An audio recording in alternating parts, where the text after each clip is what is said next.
जय श्री राम दोस्तों। आज हम बात करेंगे केतु की। केतु और बृहस्पति।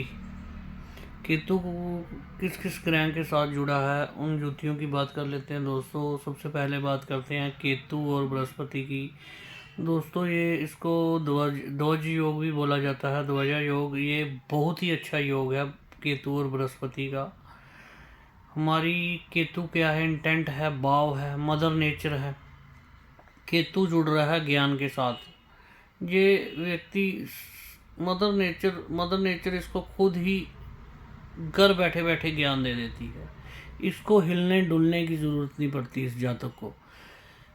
कम अंश में केतु और ज़्यादा अंश में बृहस्पति क्लोज कंजंक्शन हो, जैसे कि 8 डिग्री में केतु हो गया, 10 डिग्री में बृहस्पति हो गया, 6 डिग्री में बृहस्पति हो गया, 8 डिग्री में केतु हो गया। ये दोस्तों इस व्यक्ति के नॉलेज मिलेगी ही मिलेगी, और सरल तरीके से मिलेगी। और कब मिलेगी? जब दशा आएगी केतु की या बृहस्पति की। और इस जातक के नाना पर भी डिवाइन ग्रेस होगी, डिवाइन ब्लेसिंग होगी। अगर राहु बृहस्पति हुआ तो उसके दादाजी पर होगी, लेकिन केतु बृहस्पति में इसके नाना जी पर डिवाइन ग्रेस होगी दोस्तों। और इसको घर बैठे विद्या मिलेगी। बहुत घर बैठे विद्या मीन्स कि बहुत आसानी से विद्या मिलेगी। इसके ऊपर मदर नेचर इसको खुद ज्ञान देती है, और बहुत ही आसानी से ज्ञान देती है। बृहस्पति राहु में ऐसा नहीं है। बृहस्पति राहु में आपको बिगर विजन लेके चलना पड़ेगा। बृहस्पति राहु में आपको विशाल ज्ञान मिलेगा, लेकिन बिगर विजन लेके चलना पड़ेगा।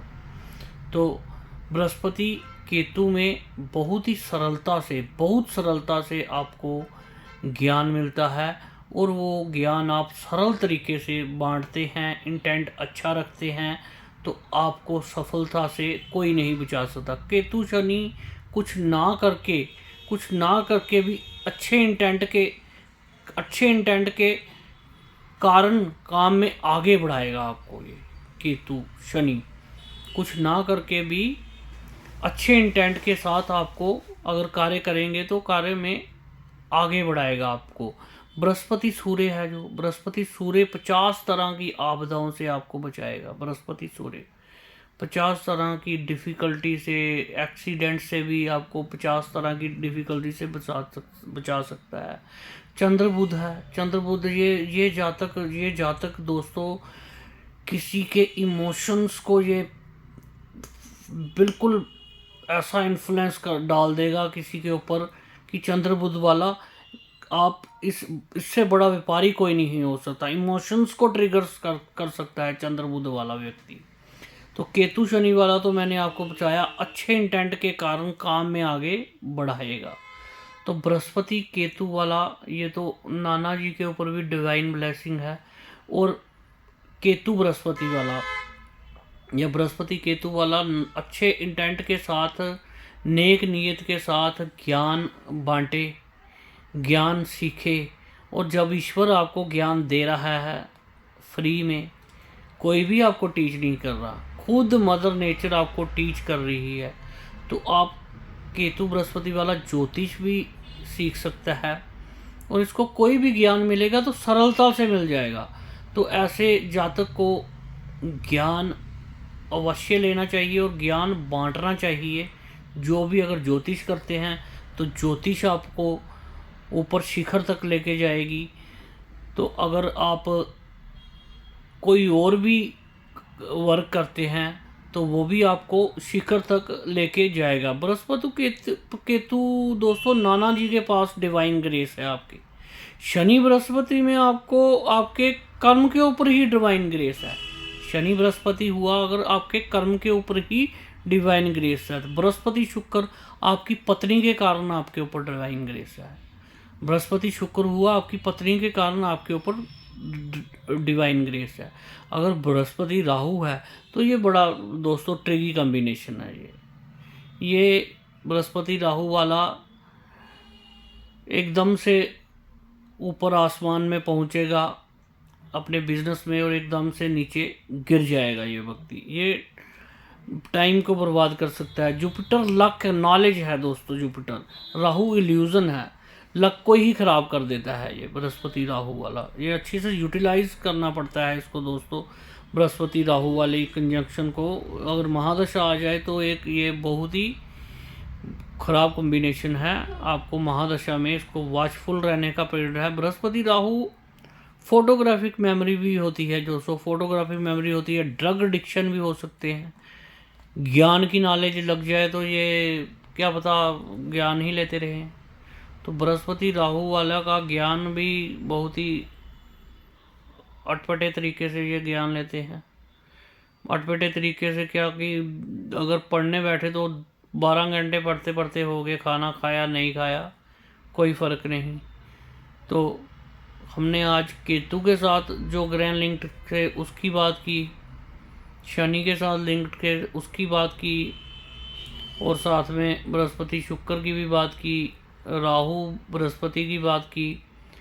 दोस्तों ये सभी योग कहीं ना कहीं हमारी लाइफ में इंटरफेयर करते हैं जब दशा आती है।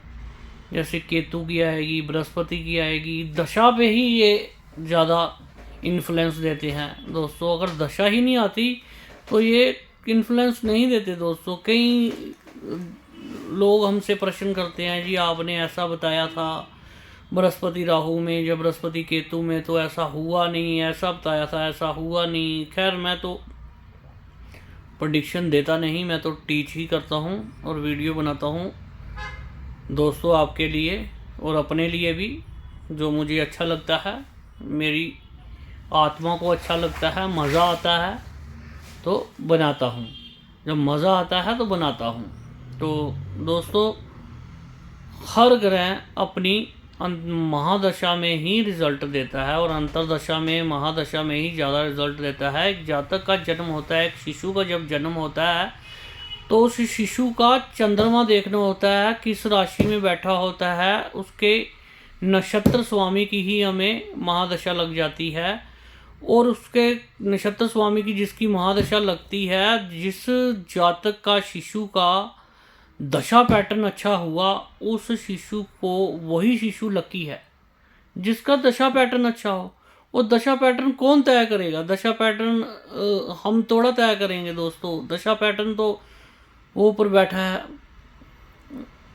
वही तय करेगा। दशा पैटर्न तो भगवान ही तय करते हैं दोस्तों। जिसका दशा पैटर्न अच्छा वो तो लकी ही लकी है।